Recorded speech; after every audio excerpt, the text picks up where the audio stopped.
fighter has the highest fight IQ? I don't think there's nobody in the game that has the fight IQ that I have. Off the charts. His IQ the is highest insane. fight IQ maybe ever. This guy hits hard. He's tough. He's this, he's that. And this guy has a dream. But my fight IQ will win this fight. Welcome to the Fight IQ podcast. We're back with another episode. UFC Fight Night Saudi Arabia Adesanya versus Imavov just happened this weekend. Overall, pretty boring card. Couple cool finishes. A little bit of an upset there in the main event. Overall, not the greatest card. On paper, seemed like it was going to be pretty cool. That's not really what we got. But let's just get into it. Let's start the first fight of the night: Hamdi Al-Delwahab versus Jamal Pogues. I'm kind of upset. Whatever. I knew it was going to be a mid fight. Just a couple of mid heavyweights. Hamdi kind of got gifted this decision, in my opinion. It was a close fight. It was kind of just your average close mid-range heavyweight fight. Not really anything too exciting. What did you guys think? Yeah. You think Jamal won? No, absolutely not. Of course I'm not, not 'cause you saying that picked because of Hamdi. my record. I did pick Hamdi on this one. Sure, split decisions are always one of those things where you could see it going either way, right? That's why they're a split decision, is because clearly two people saw it one way and one saw it the other. I don't know that this win really all means all that much in the end anyway. It's good for Hamdi to get a win, I guess, after coming off of his suspension. I don't necessarily think this win is going to propel him into any sort of like big fights or really even into any kind of like fan notoriety. We're going to kind of see him again probably in another year and be like, oh yeah, that guy. And then we'll move on. Yeah. Yeah. I think Jamal Pogues won rounds 2 and 3 pretty decisively. Hamdi really had no output in round 2, and then in round 3 he got head kicked and was outstruck up until like the last 3 seconds of the fight. I really hate when like decisions like this happen, because it's like one person's getting rewarded for fighting like really terrible and not committing to anything, because you could just tell Hamdi didn't want to pull the trigger at all. So at least Jamal Pogues was implementing a game plan, boxing on the outside. He started throwing leg kicks. The first couple leg kicks he threw were fucking weird and terrible. He was throwing them like and hitting with like the side of his foot, and I was just like, what are we doing? But ultimately, it just sucks that this is gonna get swept under the rug and Hamdi's gonna get away with this one. But man, I think Jamal Pogues won that one. Yeah, and at the end of the day, like you're saying, Andrew, it doesn't really matter. Like, neither of these guys are going anywhere in the heavyweight division, so it really, like, be upset about the robbery or whatever all you want. At the end of the day, it really doesn't matter. So there's no reason to focus on this. But I don't know. Let us know what you think in the comments, because it is kind of nice to know how everybody saw the fight and that sort of deal. I will say we all did pretty well on picks this card. Before we keep going up, Andrew did the best, went 10-1 on picks this card. Let's go, baby. Pretty sweet. I think I got 3 picks wrong. I'm not sure about you, Martin, but we all did pretty damn well on this. As far as picks go. But let's move up. Bogdan Grad versus Lucas Alexander. I think we all had Bogdan Grad here. Yep. Got it done. Looked impressive. Yeah. Not anything special. His ground control is pretty solid, I will say.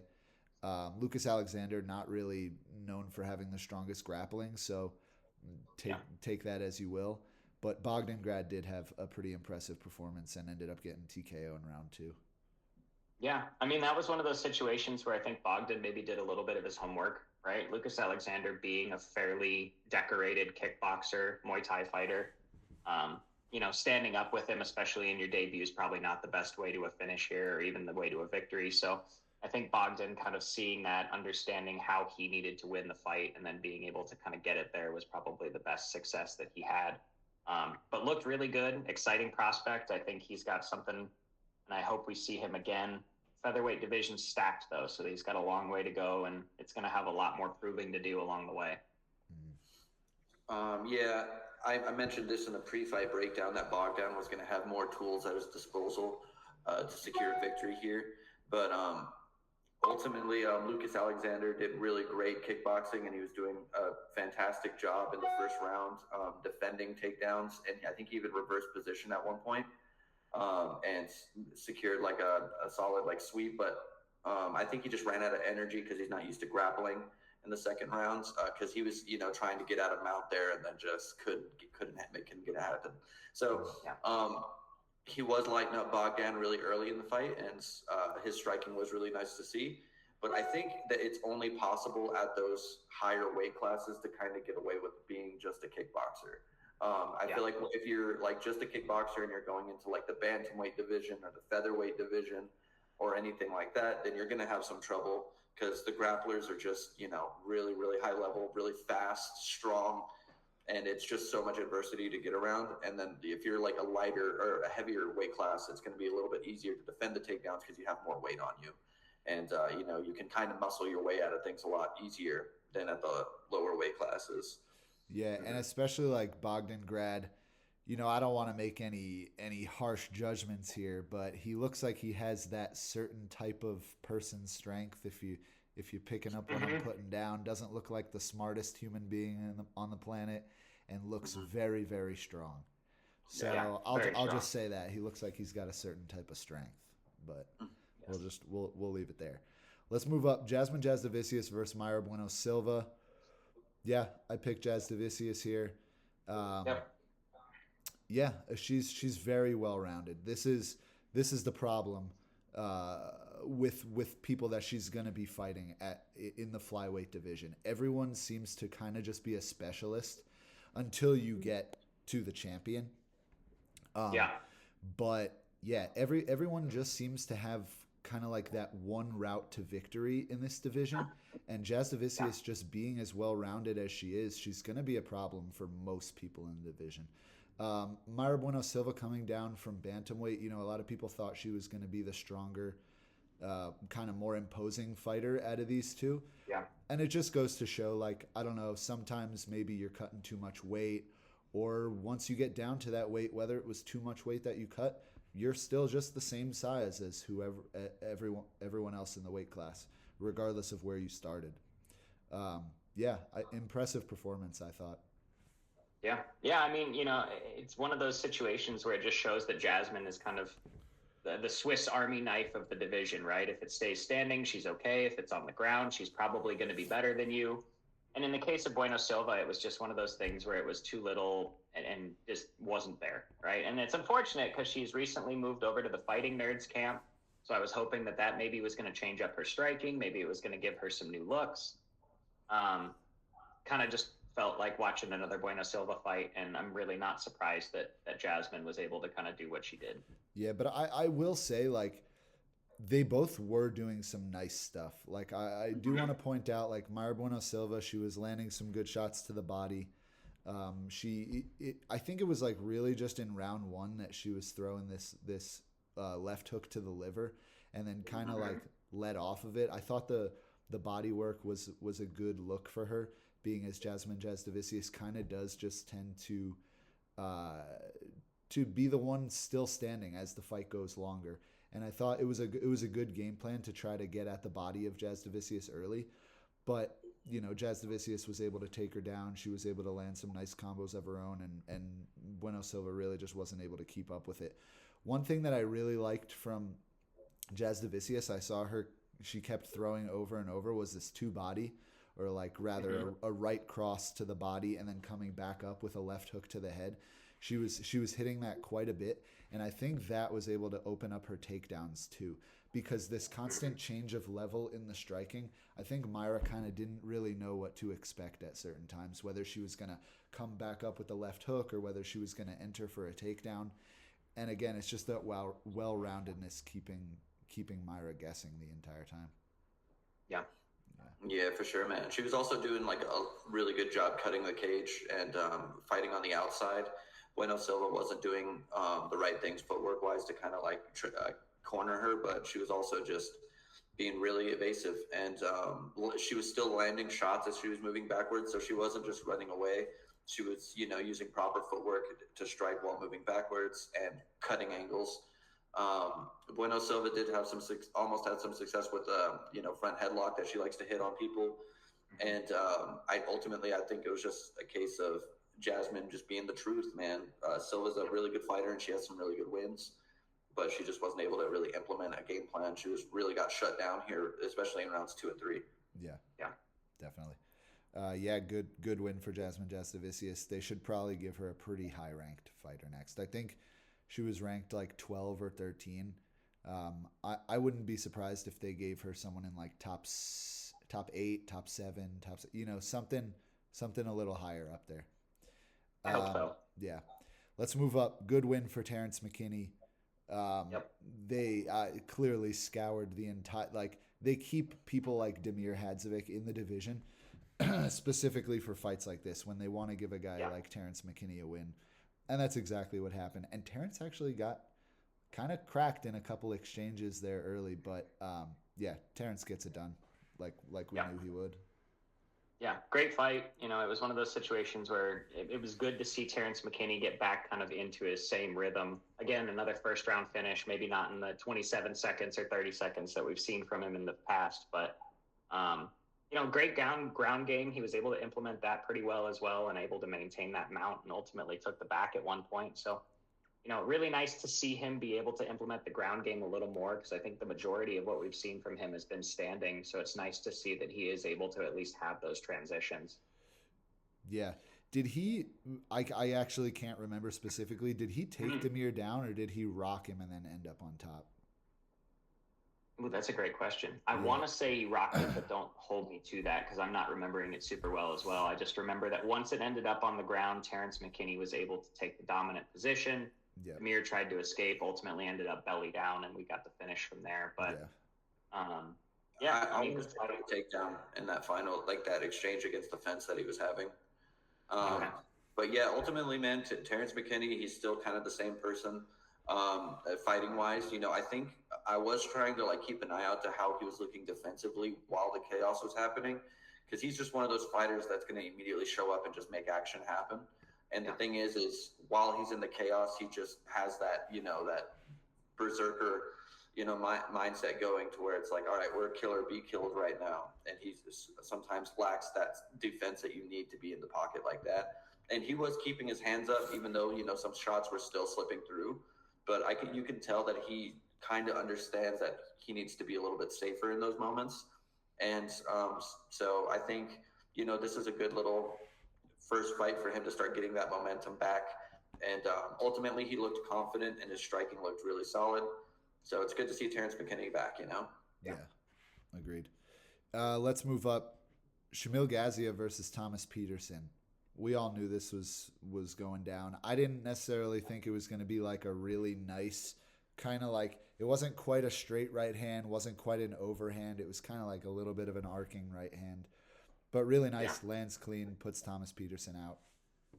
Yeah, I mean, not a ton to say about this one. Thomas Peterson seemed to pretty much kind of know as soon as he got hit with that right hand that the fight was over. If you watch it back, the moment he gets hits the ground, he pulls his mouth guard out and throws it away. So you're like, oh, okay, he was kind of done after getting hit. So, good on Shamil. He looked good. It was a real weird punch. I saw a still of it earlier.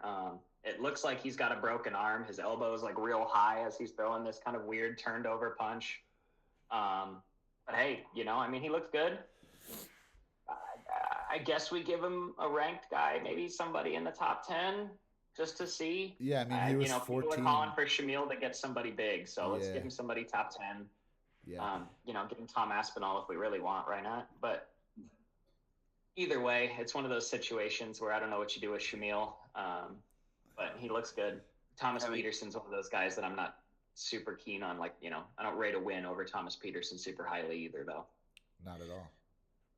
Yeah, dude. Shamil is in a weird spot because he's able to get past all of these really mid heavyweights. But once you start, he has lost against Jairzinho Rosenstrike. So, and it was pretty bad loss too, really bad showing for him. Yeah. So, it's who do we give him in the top 10? You maybe a Bam Bam Tuivasa, but apparently he's not going to be fighting until next year in 2026. Tafas maybe? No. I think one of the Tafas is still ranked. Yeah.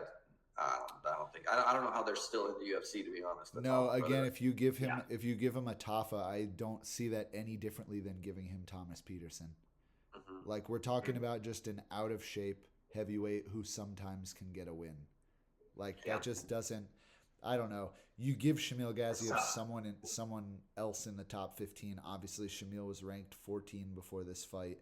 He's not going to fight another unranked guy. I was confused why they gave Peterson this fight. Kind of didn't make any sense, but in heavyweight, nothing really makes sense. And if I'm being honest, dude, before the knockout, Shamil was looking not great. Peterson took him down. He didn't really have much top control, but Peterson was landing some shots on him, took him down. And then I think it was a case of like Shamil is coming in underestimating this guy. And then once Shamil decides to step on the gas, he can actually make shit happen. But, man, it just shows like heavyweight is the skill difference between these guys is not very large. Like if one guy's just not taking it seriously, he's going to get knocked out by an NPC unranked heavyweight. Like it just, that's the sort of weird shit that we can expect at heavyweight. But whatever. Good win for Shamil. Yep. All right. Muhammad Naimov versus Khan Ofli. This was a closer fight than I think a lot of people were expecting. I don't know. Whatever. Naimov got it done. I'm not super impressed with any of it, really. Ofli was having trouble finding the range. He's a small featherweight. The dude needs to. I mean, he's a ball of muscle, but the dude needs to, in my opinion, lose a little bit of muscle. Try to go down to bantamweight. He's too small for featherweight, especially like Naimov is a small featherweight.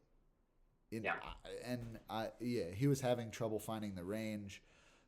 Yeah, I don't know. Ofli was trying to put on the pressure, but it just wasn't working. He couldn't put his combos together. I mean, it's one of those things too. When you think about featherweight, though, there are some guys that have been small and been successful. I mean, the current champ right now, Ilya, is only 5'6", so he would fall into the smaller side of the category. I think at this point, it just becomes that skill differential, right? Obviously, Ilya is a significantly more skillful fighter than either of these guys, but it could be one of those situations where, if you have two guys that are fairly similar in size, fairly similar in attributes, Naimov was just the better fighter, I think, in this situation. I don't know what you do with Khan. It's a tough one now because now he's had limited success outside of the Ultimate Fighter, right? So now we're kind of trying to see what we do with him moving forward, and it's kind of a little tough. And I think bantamweight might be a better move if he can make it happen. Yeah, well, I mean, this is what I was saying before about like bringing in, and sometimes. Like Martin, you brought up Khalil Roundtree, how he didn't have, he didn't win the Ultimate Fighter, but now has had a ton of success in the UFC. I don't know. I think you just have to be a little more picky with who you bring into the UFC. Like clearly, Khan Ofli did really well on the Ultimate Fighter, but I don't really rate those wins very highly. Like until you're in the UFC, it's really hard to judge. And but listen, this was actually a pretty good fight. Both guys had moments. Naimov had Ofli hurt in either round one or round two, I think, and then decided to go for a takedown. And then same thing, Khan Ofli hurts him with a left hook in like round 2 or 3, I think, and then decides to just initiate grappling. When you got a guy hurt in front of you, you got to have a little bit better killer instinct than that. And Muhammad Naimov actually had Ofli like pretty hurt at one point, and then go initiating takedowns up against the fence. But hey man, when in doubt, jump the ghillie. Nah, I don't like it. It was a decent fight, but it could have been better. Yeah. Let's move up to the main card. The main card was okay. We had a couple really boring fights and a couple really good fights. This first one, Fares Siam versus Mike Davis, I thought was fight of the night. I think so. Started off a little bit weird with Mike Davis pulling guard for like pretty much the entire round one. Definitely not what we're used to seeing with Mike Davis. A little weird. No. Yeah, that was a weird one. Obviously, there was that wild situation with that calf slicer set up on Fares where he's just, the dude is wildly flexible, or he just didn't give a fuck, let his knee get blown out and called it a day, right? That may be possible too. Either way, though, that calf slicer was deep. It was a real weird situation. But what I do think we got to see out of that was Ziam's grappling game, which I think is a lot more substantial than people probably thought it was, because we've not really seen him utilize it much. I mean, he had some great takedowns. He picked up Mike Davis at one point and slammed him. Like, there were a lot of good moments where Firas was able to really kind of shine in multiple different areas of the sport rather than just giant knees up against the cage, right? We see that he's a little bit more of a dimensional fighter than maybe we'd given him credit for in the past. And I think this is a win that actually puts him into conversations. We're going to now start to talk about Ziam a little bit more. Maybe not as a ranked guy, maybe not as a title contender, but at least somebody where it's like, oh, okay, you know, this is 2 outings where he's shown that he is clearly meant to be here. Yeah, absolutely, man. Ziam looked amazing. Now knowing in hindsight that Mike Davis is injured, it kind of makes sense because he's a very explosive fighter. It'd be like if somebody like Yoel Romero had like an injured knee or like an injured like quad or something like that, it would ruin his whole game because his whole game is kind of based around explosive striking and big movements. But Ziam did all the right things here. He was able to keep safe in the grappling exchanges. His knees are obviously made of rubber. I don't know how the fuck his shit didn't blow out from having that like weird, like his leg was going like completely like into the mat at one point. It was nuts. And man, it was a very sad performance as a fan from Mike Davis. But I mean, at the end of the day, man, Ziam has big things ahead of him. He's a really good prospect right now coming up in that division. Yeah. And I feel like he matches up well with a lot of people like right around that top 15 area. So it's going to be good to see him start, making his way up to the top. Yeah, I agree. They got to give Firas a good fight, especially like even coming off the knockout win, he was still an underdog in this fight, which shows like how good of a fighter Mike Davis is and what people were expecting from him. And even coming in injured, I thought he did really well. There were some flashes of some really, really cool stuff in there. Something that you don't see a lot of people do is forcefully like pick someone up into back control. Like at one point, I think it was even in round 1, Mike Davis landed a really, really nice combination on the feet, cut an angle because Ziam had his guard up.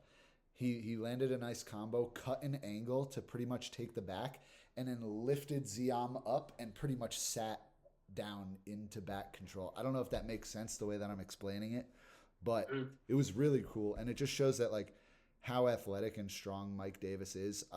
If he didn't have an injury, I think that was a winnable fight for him. But clearly something was going on there, and Firas was able to take advantage of it. He had a good performance, so I don't want to diminish Firas's performance, but clearly Mike Davis, there was something wrong there. Let's move up. Another really good fight, in my opinion, Vinicius Oliveira versus Said Nurmagomedov. I was watching other people's prediction videos. Almost everyone was picking Said, which he is a good fighter. I think just a lot of people were underestimating Vinicius Oliveira, and I'm not quite sure why. But another fight where it seemed like Vinicius came in with a rib injury or some sort of injury. Oh yeah, he said he was going to pull out because he couldn't breathe. Yeah, and was able to beat a very, very good fighter in Said Nurmagomedov. I think that's extremely impressive when you can come into, especially with a rib injury. Like if people out there are listening and they've never had a rib injury before, that shit sucks. It's not only painful and it's hard every breath you take in, but you can't do anything about it. Like you just have to let your rib heal. There's literally nothing you can do about it. So hopefully he heals up quick and we get to see another good performance before it's too late in the year from Vinicius. I think I'll probably have time today to make a next matchups video just for a couple of these guys on this card. I've got some good fights, future fights that I'm thinking of for Vinicius, so look out for that. Love it. But yeah, overall I thought it was a great performance by Oliveira, especially with the injury he was dealing with. Yep. That pretty much cover that? I mean, I was really stoked to see, what Vinicius's gas tank looked like. He obviously lasted longer than Said did. Said was looking really good in round 1, but ultimately it's his gas tank that failed him here. I think at certain points he was even being out grappled. But one thing that Saeed was doing really well was landing that spinning back kick to the body, which just makes the rib injury in hindsight even that much more crazy, because he was getting spinning back kick to the body like quick as fuck. Like that shit was really clean. Yeah. And he was hitting it like flush, and the dude just ate it. So, Vinicius is one tough dude. And, I feel like he's going to be a problem at that division, man, like for sure. Yeah. No. He's big. He's explosive too, and it's one of those things at bantamweight. And I don't think this is the end of Saeed either. I think we're going to see plenty more out of him. He's got some really exciting striking. He is one of those Dagestani guys that's a little bit more on the striking side than he is on the wrestling, but clearly has the capability for both. Vinicius looked really good, man. Oliveira looked like he was meant to be there. And, the fact that it comes out with an injury even later is like, okay, well, if we see this guy fresh, then we're probably going to see more like what we did on the Contender Series, which is just very dominant performances. Yeah, and another thing I want to bring up, too, is it's just going to, emphasize that Vinicius is that much of a dog. You could tell he was so exhausted towards, like, the end of the fight, but he knew that Saeed was more tired than he was. And so, like, towards the end of the fight, you just see his technique go to the ground, and he's just winging these sloppy, massive bombs. But you could tell that he was literally just giving everything he had left into those punches, trying to, make something happen. Yeah. So, dude, he's just a dog. You can tell he's very mentally tough. Yeah, that's that fight IQ stuff, right? Is the ability to say, hey, I'm fucking tired, but he's more so. Yeah. And anybody can kind of work to get there mentally, but on top of it, it's his skills too. We know Saeed Nurmagomedov is a very slick striker. He was able to avoid most of the big shots from Saeed. Like at the end of round 1, he did land a really, really nice spinning back kick on Oliveira. But man, as Saeed started to get tired, and I mean as they both started to get tired, like you were saying, it really just showed how well-rounded Oliveira is. He started really dominating in the grappling, and there were some good scrambles, but like good body lock takedowns from Oliveira. He had a Darce locked in at one point. It wasn't like fully locked up, but it was pretty close. Especially when you're tired too. Dominating in the grappling once you get tired is super impressive to me. Let's move up. Jeez, these next two fights were boring as shit. Rosenstruik versus Pavlovich. Pavlovich gets it done. He clearly just wanted to get the win here. Yeah. I think Pavlovich, he took the route to victory, right? And unfortunately that isn't necessarily always exciting. And when you're dealing with a guy like Rosenstruik who does have the ability to put you out pretty quickly, I don't blame Sergey for going down the route that he did. And it's pretty standard for him. If you've looked at his fights in the past, this isn't anything new. He sets up with the hands, he shoots for a takedown.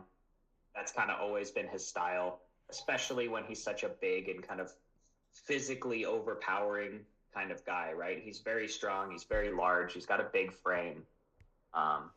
Doesn't mean it's exciting, but hey, he got it done. It's nice to see him back in the win column because he's had a few losses in a row recently. So it's, good for him.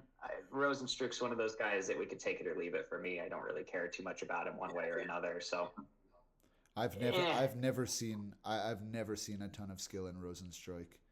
I don't know. Like he's got power, but if he didn't have the power, he would be like fucking Marcus Rogerio de Lima or something. You know what I mean? Like he's on that skill level.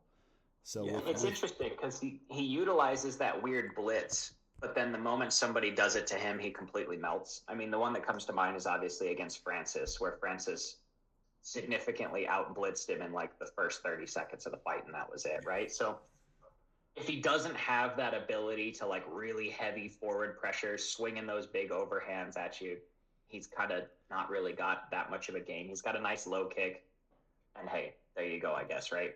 He's just like one of those people that can only counter strike.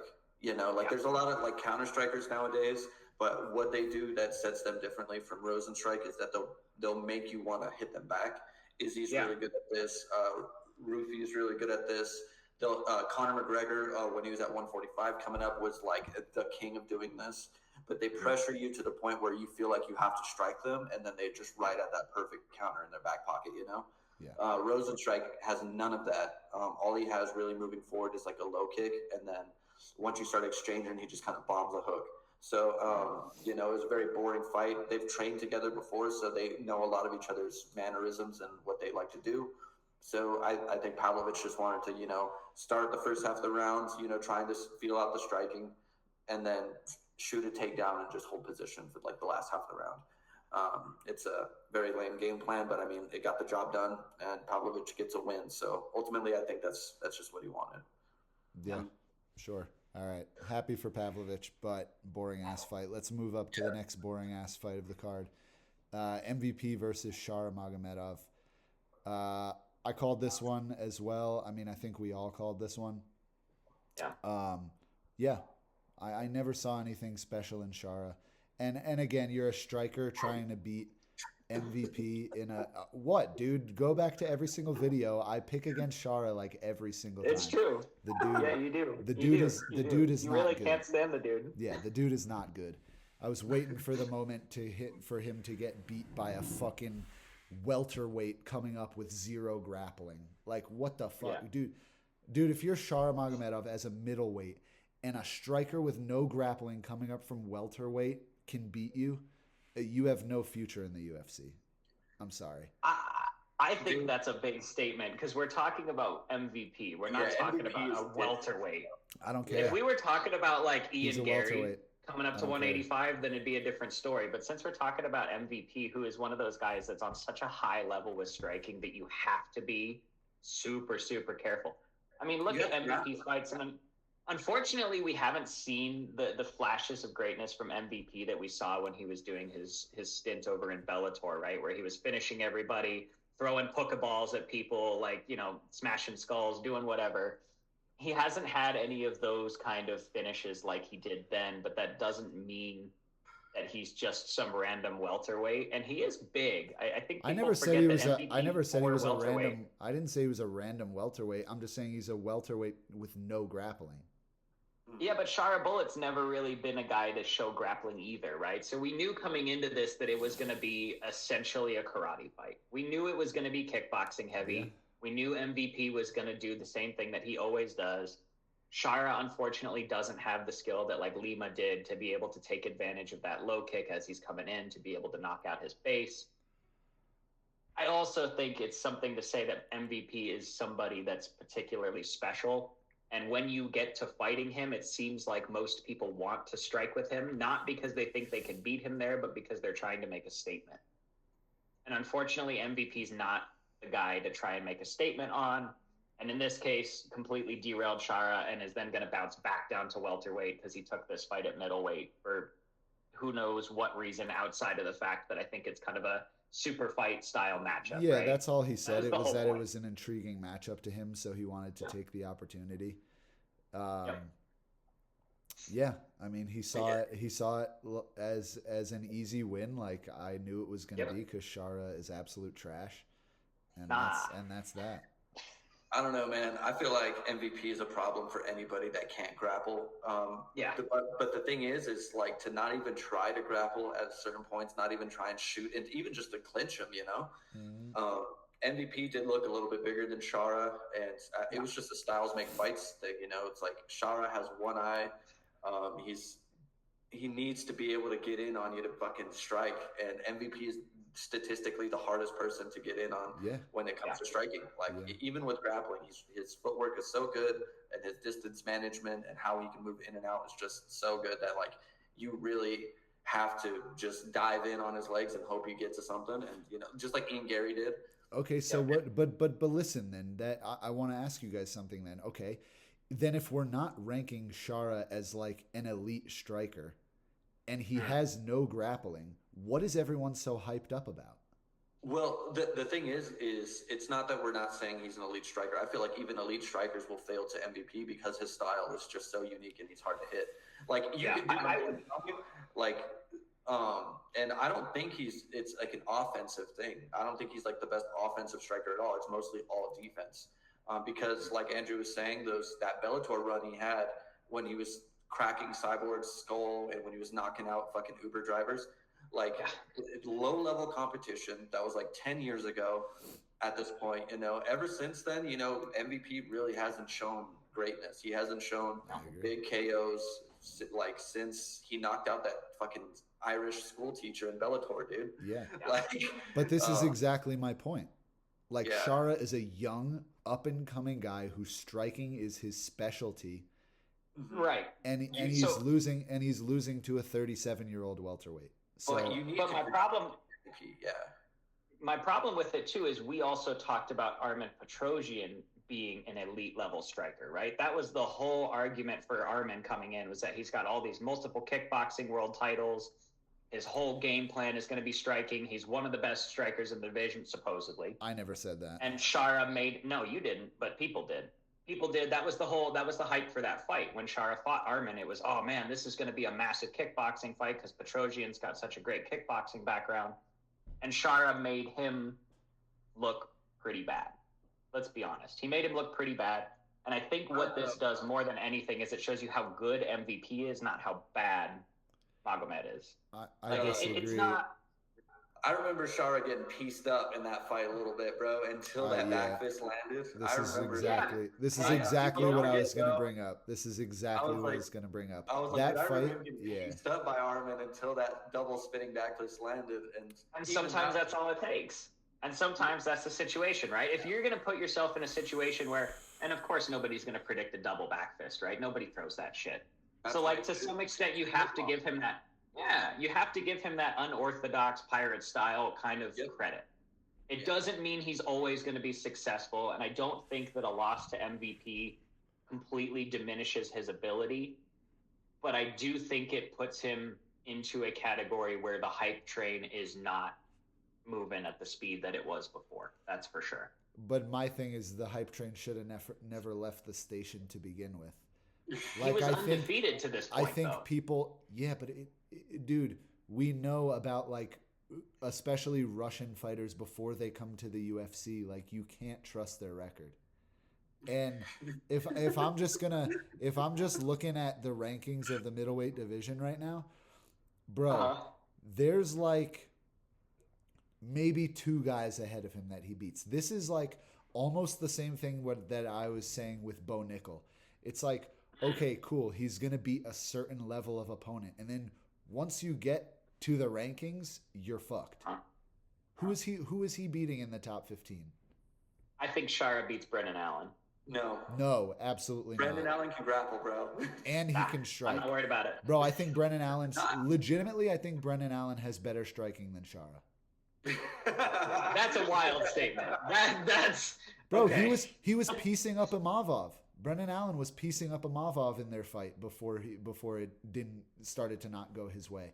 Like, listen, bro, looking at this shit right now, dude, I think maybe he has a chance of beating Roman Dolidze. He gets fucked up. He gets fucked up by Jack Hermanson. He gets fucked up by Fluffy Hernandez. He gets fucked up by Jared Cannonier. Like, bro, I'm telling you. I think that one I don't know about. Yeah, I think Shara versus Brunson. Beats Brunson's not in the ass. UFC. Not in the UFC anymore, bro. It doesn't matter to us. I think I need wins. Johnny Hendricks would go well, you know. Yeah, for sure. Right? I don't know, man. Anyway. I'm not completely off the hype train. Do I think Shara, maybe he got fraud checked a little bit? Sure. Did he get Peyton Talbot level fraud checked? No. And again, a loss over MVP is not necessarily this is where see, I know you guys are trying to push buttons about the Peyton Talbot thing. I know you are. This is a completely different situation. If Peyton Talbot went out there and they put him against like a Cheeto or like a Corey Sandhagen, another striker where you're like, oh, Peyton Talbot, his strength is his striking. He's this great boxer. He's got whatever. And then got fucked up by like a Corey Sandhagen or a Cheeto Vera. Totally different. He got fraud checked by a dude who we knew his path to victory. It was the grappling. We knew that Peyton Talbot had questionable grappling. We knew Hani Barcelos had good grappling. That's what happened. You got Shara Magomedov here, who everyone's like, oh my God, amazing striking, world champion caliber kickboxing. And then he goes up against a striker, and can't even fucking touch him. it's a completely different situation. When Dude, I there's think lots you'd of be people that surprised. can't touch MVP though. There's so many You know- people that can't touch it. Ian I think Gary most of the couldn't. welterweight division. Most of the welterweight division loses to MVP. Kevin Holland couldn't touch him, bro. Kevin Holland sucks, but I mean, like, nobody can touch MVP really, bro, unless you're shooting in on his hips. But Yes. I think we should move on to the next one, to the main event. all right. God damn it. We got Nasser Dean versus Israel Adesanya. Yep. I mean, who thought this was going to go this way, right? I mean, Lucas this Tracy. is one of those. This is one of those, like, this is the fight game for you, right? Yeah. This is the fight game for you to a T. There was no reason on paper that Imavov should have knocked Izzy out, but here we are, and good on him for it. Izzy should have think- taken the time after the eye poke. He Izzy should've. should have taken the time. He was trying Or way too reset. hard to be Poatan. Yeah. Trying way too hard to have that Poatan type aura waving off the referee. He's not there. Bro, you get poked in the eye, take your time, man. It's now your Groin career. kick and an eye poke are different. Yeah, now your career is ruined and it's all your fault. Good chance. I think this is probably the last big Israel Adesanya fight we're going to see. I think it's probably his last time main eventing. I Maybe. could see him being a co-main or a featured bout, third or fourth on a main card. Yeah, I can't think see so. him. I can't see him like being any lower than main event on a fight night card, but I could definitely see Sure. him being lower on on a pay-per-view card. Co-main on the Poatan cards. Oof. Izzy feature fight versus Yuri Prohaska next, bro. You That think might- Izzy moves up? Or do you think He already has, Yuri bro. moves down? I think that's the move, dude. I really do. I don't know who. Like at middleweight, bro, you're cooked. You're behind Sean Strickland, Drickus, Hamza, Imavov, and possibly even Kyle Bahalio now. Yeah. Because you've lost so much. You know what I'm saying? And now they're not going to do Kaio versus Izzy now because now that won't do anything for Kaio. Yeah. No, I it would make more sense to do Imavov versus Kaio at this point. Yes. But dude, even at light heavyweight, dude, Izzy can't go up there because they got Carlos Olberg up there. Mm-hmm. So it's And like he's not going to fight Olberg. he's not gonna fight Olberg. He's right now on fire. So, maybe if he loses to Blachowicz. Carlos' next fight, maybe we might see it. But yeah, dude, Izzy's in a tough spot right now. Yeah, I could see if Blachowicz loses the fight to Olberg, I could maybe see Izzy going up and having the rematch with Blachowicz. Oof, that's a bad matchup for Izzy, bro. I know, Yeah. but like you're saying, like at middleweight, there's not much you can do with him. You're not gonna do a Brandon third, Allen matchup. You're not gonna do the Brendan Allen matchup. You're not MVP gonna do at a middleweight. third. You're not gonna do a third fight with Vettori. You're not gonna send him that far down the rankings to fight like a fluffy. You're not gonna do that with Izzy. So I think either he's done. I think he should take a little bit of time. Obviously, he just got Dude, he doesn't have much time. No, he's 35, 36 Yeah, but now. you don't want to send him right back in there. True. No, I mean, I think we're at a point where he's probably going to end up taking exciting fights, but not necessarily fights that lead to a title. Yeah. Right? Yeah. I think we've reached that point with him where it was similar to, and, unfortunately the comparisons have already started, him with Anderson Silva, right? Where they both had loss, win, loss, loss, loss. They have the exact same record to the point where their careers kind of went south. Maybe he starts fighting some just exciting fights, not necessarily title fights. Maybe we get an MVP versus Adesanya at middleweight. I think that would be compelling, but it doesn't mean anything. Maybe he goes up to 205 and he fights Yuri. Maybe Yuri comes down to 185, but I don't necessarily see that happening even. It's a weird spot. I think, being an Izzy fan, I'm a little bummed for sure to kind of see this fall, but it's the fight game. It's the change of the ranks, right? It happens every 5 to 6 years. All the people at the top start to lose, they start to shift, and then we see the new guard come in. And I think that's what we're seeing with the DDPs and the Hamzats and these guys that are, really kind of coming into their stride like he was 5 years ago. Yeah, the shame about this type of situation is, you know, we see this occasionally where you got a fighter who it's kind of hard once they start going on that skid. It's kind of hard to accept because they look good in moments until something happened. Dude, and it's like, that's Izzy for you, bro. It was like, this was my same exact thought process. Like when Tony Ferguson started to lose, I was like, oh, but he dropped Justin Gaethje in that fight. Oh, but he dropped Michael Chandler. Michael Chandler, dude. Yeah, and it's like, Michael Chandler in that first round. It's like, dude, but when does it go from a point when you see it start to go from that point from they're fucking up everybody to now we're just like picking out the good moments in fights that they got finished? You know, it's time to start having that conversation. Yeah. Dude, the thing is, though, with this fight, which is going to be super fucking annoying, is Izzy was on fire for like 90% of this fight. Imavov landed one big uppercut in the first round, and, you know, Izzy immediately started countering back. So, I mean, like, I feel like Izzy outstruck him for, 90% of that fight. He was looking great. He was looking fast, sturdy. You know, his combinations were looking fucking slick, dude. Yeah. And then the eye poke happened, bro, and he just tried to fucking aura farm everybody and fucking, you know, be like Pajeda and just wave off the ref. He really sort of reset the position because he was out of position when the fight started up back again. Yes. Yeah. And, you know, man, take a couple 30 seconds, bro. Break his rhythm, you know, because right when they gave him the thumbs up, Imavov was like, all right, boom, boom, you know, and it's just like immediately, bro. Yeah. And it's like, dude, if you would have at least positionally put yourself in an advantage from being eye poked right there, like, you know, cut the fucking cage a little bit, man. You know, move to a position where you're not going to get immediately blasted or backed up like the second the fight starts again.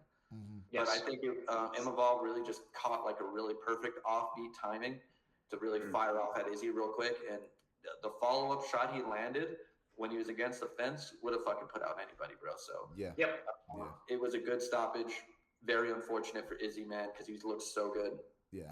And I think the way that they could possibly, like, let's say they really want to invest in Izzy, is they give him, and this is not deserved, but I feel like the UFC would do this because of his star power, give him the loser of Strickland versus Dricus. That's what I was Because there's the thinking, storyline there, you know? We have to just kind of put the blinders up to what his past few fights look like, and then just kind of go with storyline fights, you know? It's like, oh, they have history, they have beef, so we can do this as like a feature fight on a week pay-per-view. But I feel like that sort of thing doesn't completely like not make sense, because if you got guys like Imavov or you got guys like Kaio who are on win streaks and they're on the trajectory towards the title, you're not going to give Imavov, although you might actually, because they have already fought, but it would be very weird to give a guy who's on a really good trajectory towards the title and give him a guy who just lost the title shot. Yeah. You know what I mean? So it actually would kind of make sense for, say, Sean loses to DDP in this rematch. It kind of would make sense to give Izzy that fight. I don't think he necessarily... Imavov too. Imavov wants it. He said, he's like, yo, I either want the title or the Sean Strickland rematch, regardless what happens. Yeah. Because he wants to get that loss back. That's his last loss, and since the streak he's on now. So. Yeah. Yeah, man, at the end of the day, this is gonna turn into one of those memes where it's like, oh, girls with a time machine. Oh, I'm your granddaughter, really? Guys with a time machine. Izzy, please take your time after the eye poke. Yeah, like, holding up a sign in the audience. It's like, take the time, brother. Oh my God. But we don't have a time machine. We're never going to be able to tell him to take the time after the eye poke. We're never going to be able to tell Alexander Volkanovski to not take that rematch on short notice with Islam.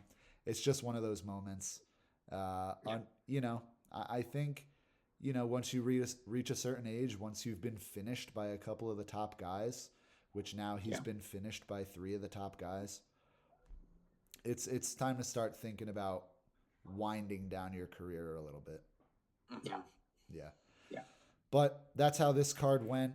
Thank you guys for watching. Please leave in the comments your thoughts about this card, your thoughts about what you think Adesanya should do next, what should be next for Imavov.